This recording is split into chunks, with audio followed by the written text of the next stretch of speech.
What's up, ladies and gentlemen? Welcome back for another Season 7 breakdown video. I just finished watching Episode 5 once again and there is a lot to discuss, so let's just get right into it. This episode begins with Bronn dragging this sad lump of shit out of the water, because Jaime thought he could end the war with a single blow like many men have tried to do before. But boy oh boy was he sadly mistaken when Drogon turned around and lit a fire up under his ass. I knew Bronn was going to be able to save him because Bronn doesn't wear heavy armor, so he could easily swim in just a leather jacket, but I thought we would at least see Bronn taking off Jaime's armor in order to get him out. But apparently Bronn is a lot stronger than I thought. And I'm going to tell you all right now, if Bronn doesn't get compensated for his efforts very soon, he will be switching sides and teaming back up with Tyrion. Later in this episode, we learned that Bronn and Tyrion are already in communication with each other, so I won't be surprised if Bronn hightails it out of King's Landing before the next time the Lannisters have to face Daenerys and her dragons. He already said he was going to leave before Daenerys attacks King's Landing, but I believe he will leave way before that. Tyrion and Bronn have always been a much better duo in my opinion. Speaking of Tyrion, he could use a friend right now. I liked how they shot this next scene with Tyrion walking through the battlefield. It's a harsh reality when you can see just how devastating a dragon can be. I bet Tyrion can actually smell the charred bodies as he walks through this graveyard of mostly Lannister and Tarly men. Tyrion is obviously shaken up and not pleased with the way this war is going. He is afraid Jaime may receive the same fate, and as of right now, he wasn't even entirely sure if Jaime was still alive. Not until he actually starts communicating with Bronn and later meets with Jaime. Tyrion is afraid Daenerys is going to end up burning everyone and everything in sight, and there won't be much of a kingdom left if this continues, but Daenerys was left with little else of a choice. She has already taken too many losses in my opinion, so I don't blame her for using the dragons at all. In fact, I would have brought all 3 dragons to make sure no one made it off of that battlefield alive. It's kind of an unfair advantage right now because Daenerys has to play by all these rules while Cersei is doing whatever the hell she wants. But Daenerys does give the survivors a chance to bend the knee and swear fealty to her, which most of them do out of fear of being burned alive, but Randyll and Dickon do not. Randyll Tarly was not about to swear fealty to a foreign invader led by an army of savages. Randyll sees the Dothraki no different than the Wildlings, and we all know how he felt about the Wildlings when he met Gilly. He said he was going to stand behind Cersei because at least she was born in Westeros, but so was Daenerys. Daenerys was born on Dragonstone, although she didn't really grow up there.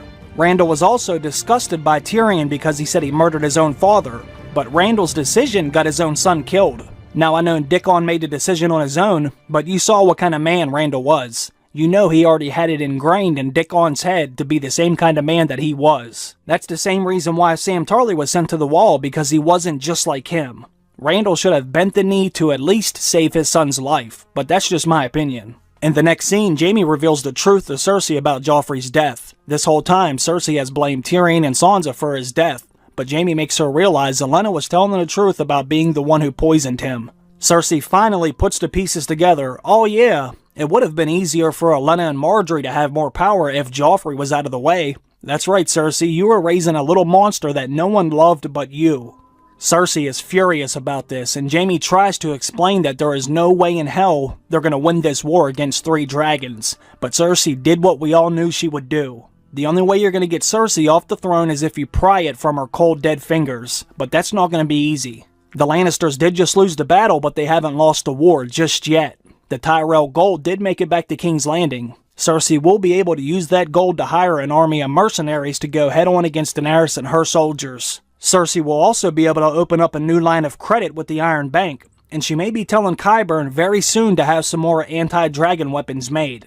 Daenerys may want to start thinking about having some armor made for her dragons, or else this could get pretty ugly. I'm just hoping Daenerys can put Cersei out of her misery before the army of the dead make it south of the wall. Back on Dragonstone, Daenerys returns home from the battle and we finally see Jon physically interact with one of the dragons. Daenerys does her best to flex her muscles in front of Jon, but he stood his ground.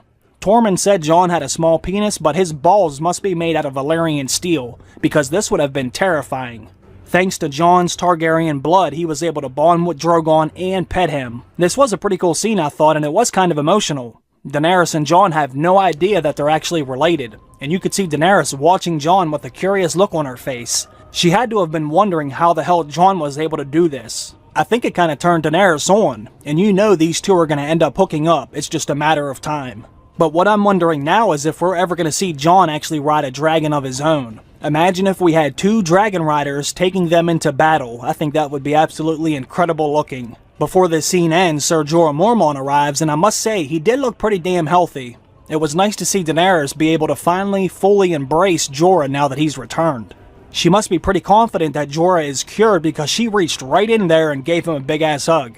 But did you notice that look Jorah gave to Jon when he arrived? You could tell Jorah knew there was some kind of attraction between Jon and Daenerys. Jorah must be thinking, oh no, not again. I like having Jorah back though, and I like that he will be helping Jon. The Mormonts and the Starks seem right together in my opinion. I hope Jon can help Jorah repair his relationship with the rest of House Mormont. That way Jorah can be fully embraced by his own family again. Jorah did receive his pardon, but his family still hasn't forgave him for selling poachers into slavery and making House Mormont just look bad. After Jon and Jorah return from beyond the wall, I think they will be able to smooth things over again since Jorah is helping the king in this dangerous mission. I thought this next scene with Bran Stark was really cool. Bran is out at the weirwood tree in the Godswood and he warged into a flock of ravens, and he sends them over Eastwatch and out far beyond the wall. Bran could see the army of the dead is now mobilized and they are heading south. I thought Bran could have been a little bit more subtle about this. He should have just sent one raven and had it fly up high in the sky, that way the Night King wouldn't be able to see him or sense him. But when Bran comes swooping in down low with an entire flock over the army, the Night King knows exactly what is going on. And I thought this was kind of trippy. The connection between Bran and the Night King is so strong right now. When the Night King looks at the ravens, the birds basically explode and fly away, and Bran snaps out of the warging. There were 2 different ways I was actually looking at this when I saw this scene. The Night King may have made those ravens stop flying through his mental ability, or Bran got scared when he saw the Night King look up at him, and Bran's own fear made him snap out of it.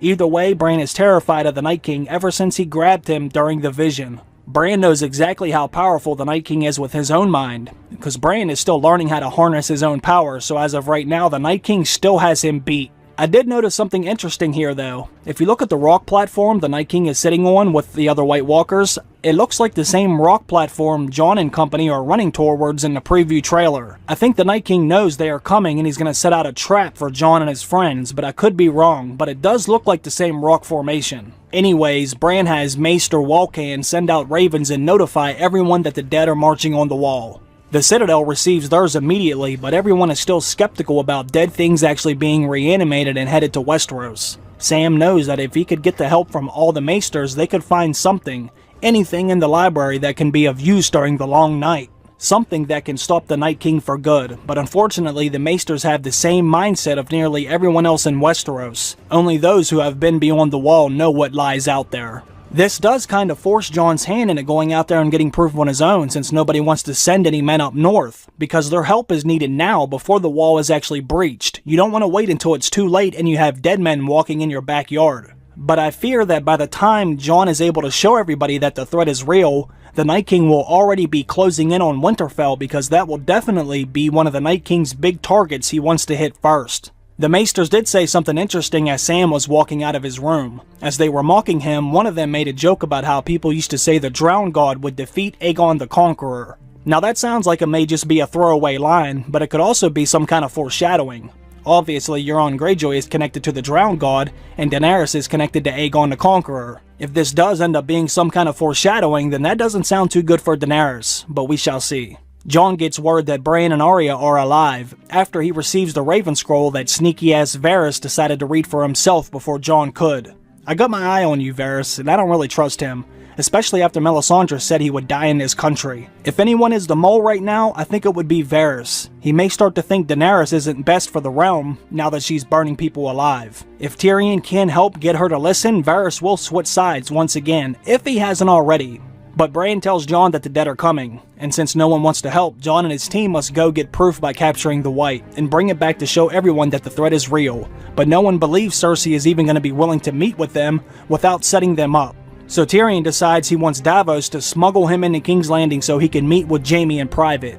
And I thought this was a bad idea on Tyrion's behalf. Did he really think he was going to be able to get into King's Landing without being spotted?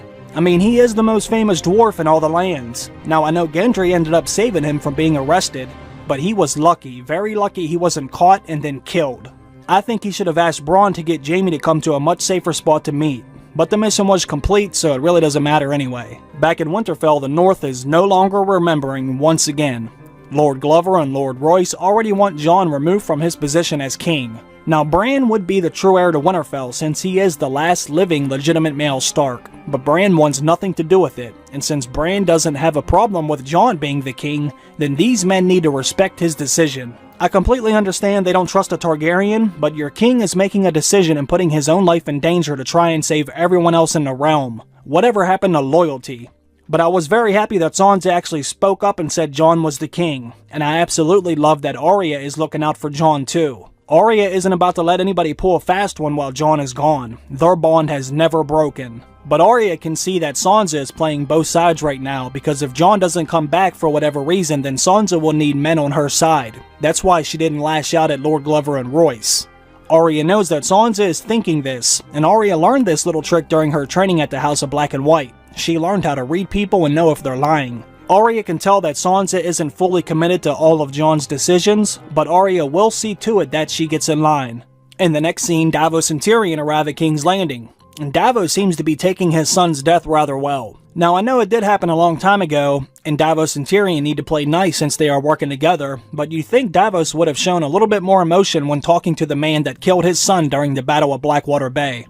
Tyrion meets with Jaime, and I have to say it was nice seeing them share a scene together once again. But Jaime is pissing me off. I know he loves his sister, but damn, I just wish Jaime would snap out of it before it's too late and Cersei ends up getting him killed. Jaime knows he's fighting for a losing side, but he can't let go of his sister. Jaime is still angry at Tyrion for killing their father, and he wasn't in the mood for Tyrion trying to justify why he did it, although Jaime knows exactly why. The scene cuts out, but Tyrion was beginning to tell Jaime about the Night King and the army of the dead heading to Westeros. Jaime probably won't believe Tyrion either, because if you remember back in Season 1, when Jaime met Jon for the first time, he made it very clear how he felt about the Night's Watch, so I don't think he's going to be believing a word any of them say. But there is someone in King's Landing who is more than ready to help, and it's our favorite blacksmith Gendry, who has been laying low in King's Landing this whole time making weapons for the Lannisters. Kind of ironic, isn't it? But I love that Gendry was embracing his Baratheon roots. He made his own badass warhammer, similar to what his father used to carry.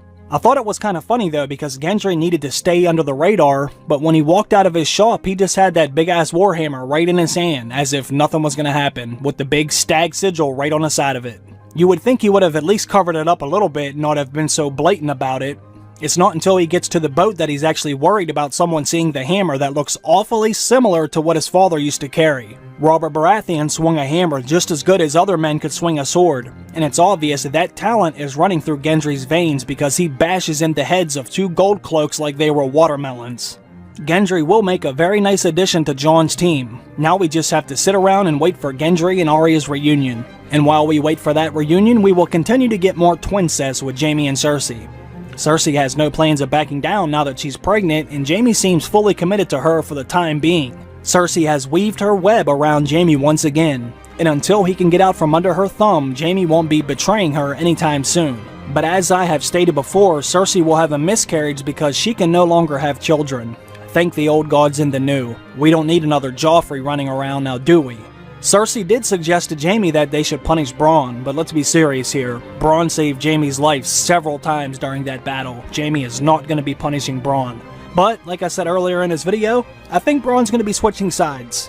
I really did like this next scene though. Jon and Gendry meet for the first time and they instantly connect like their fathers have before. Although Ned is not Jon's real father, but he does act a lot like him. I have a feeling I'm really going to like this Jon and Gendry dynamic. It's nice to see this new generation of Starks and Baratheons paving the way for the future. I just hope Jon and or Daenerys legitimize Gendry, that way he can carry on the Baratheon name, now that the house is pretty much extinct in the show. I thought it was kind of funny that Gendry said his father and Jon's father trusted each other, so they should trust each other. But neither one of them have no idea that Jon's father is actually Rhaegar Targaryen, and Gendry's father, Robert, actually killed Jon's father. But I'm also hoping that one day Gendry will use his blacksmithing skills to forge some new weapons for the war. And hopefully after the war is over, maybe he could even reforge ice and give it back to House Stark. I think that would be very poetic in a way, especially if he did that and he gave it to Arya. Jon, Davos, Jorah, and Gendry then prepare to sail to Eastwatch by the sea, but before they leave, Dany sorta admits she likes having Jon around. But we already knew that. It was pretty damn obvious Daenerys was scared when Jon said he wanted to go in the first place. When Jon said he wanted to go capture the Wight, you could tell she was very afraid that Jon may never come back again. Daenerys is really starting to fall in love for her nephew, and things could get gross pretty soon, unless you're into that sort of thing. We get a pretty damn big bombshell in the next scene.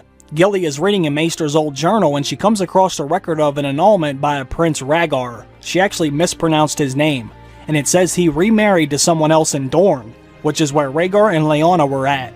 So now it's pretty much confirmed, Rhaegar and Elia Martell were no longer married, then Rhaegar married Lyanna Stark before she had Jon Snow. So Jon Snow is actually a legitimate Targaryen.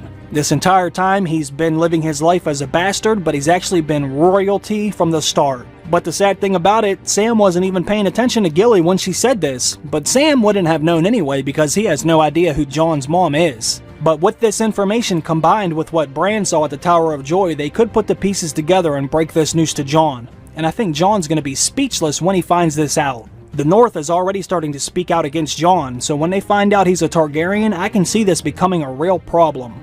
I don't think Arya or Bran are going to have an issue with this, but Sansa might, and Lord Glover and Royce definitely will.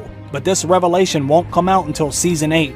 So I'm not going to go too far down this road right now, but Littlefinger is already at work, setting his plan in motion. Arya knows he's up to something, but Littlefinger is so sneaky he's actually tricking her. Arya has the skills of the Faceless Men, yet Littlefinger knows exactly what she is doing and he sets a trap for her. And he plants an old-ass letter Sansa signed several seasons ago. Cersei forced Sansa to write her brother Robb Stark and tell him to swear fealty to Joffrey, back when Ned Stark was their prisoner. Littlefinger thinks Arya, seeing this, she will continue to believe Sansa is trying to overthrow Jon as King of the North. And it looks even worse when Arya sees Littlefinger talking to Lord Glover and Jon Royce, who were the same men she saw speaking out against Jon earlier during the meeting. Arya has no idea she's actually being played right now, but it's going to be bad news for Littlefinger when she does. Bran gave Arya that dagger for a reason, and you could tell Bran knew something when he handed it over to her, just by the way he looked at her when he gave it to her. The only problem is, we just have to hope Arya is able to realize this and realize she's being played before she does something drastic to Sansa over this letter. Things are really starting to shake up in the North now. Littlefucker is back to work, doing what he does best.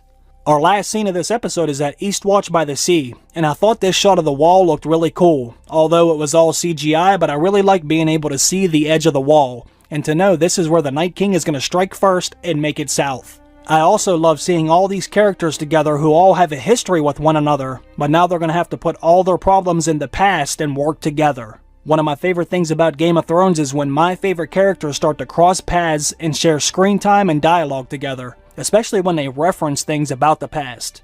Jon remembered seeing the Hound at Winterfell all the way back in the first episode, and Jon has no idea that the Hound actually has a connection with Arya. Jon also has no idea that Gendry and the Brotherhood have a connection with Arya too, so it's going to be really cool when this actually gets revealed. Even Thoros of Myr and Jorah Mormont fought together during the Siege of Pike. It's going to be fun to see those two guys fighting together once again. I can already tell this next episode is going to be one of my favorites of all time. I'm a fan of all these characters individually, so I can't wait to see their journey together out beyond the wall, and when they inevitably run into the army of the dead. Some of these men have no idea what they are about to run into, but we all know how this is going to end, but I don't want to talk about that here and now because I want to keep this review spoiler free. But feel free to discuss whatever you'd like down in the comments. I want to start working on the preview trailer breakdown video now. I thought the preview trailer for episode 6 might be the best preview trailer I've ever seen. That episode looks absolutely incredible. But before I go, I want to thank you all for stopping by and watching today's video. I really do appreciate that. And I also want to thank all the new Patreon supporters as well. All the love you show really means a lot to me. I hope you all have a good day, and I'll see you down in the comment section. Bye.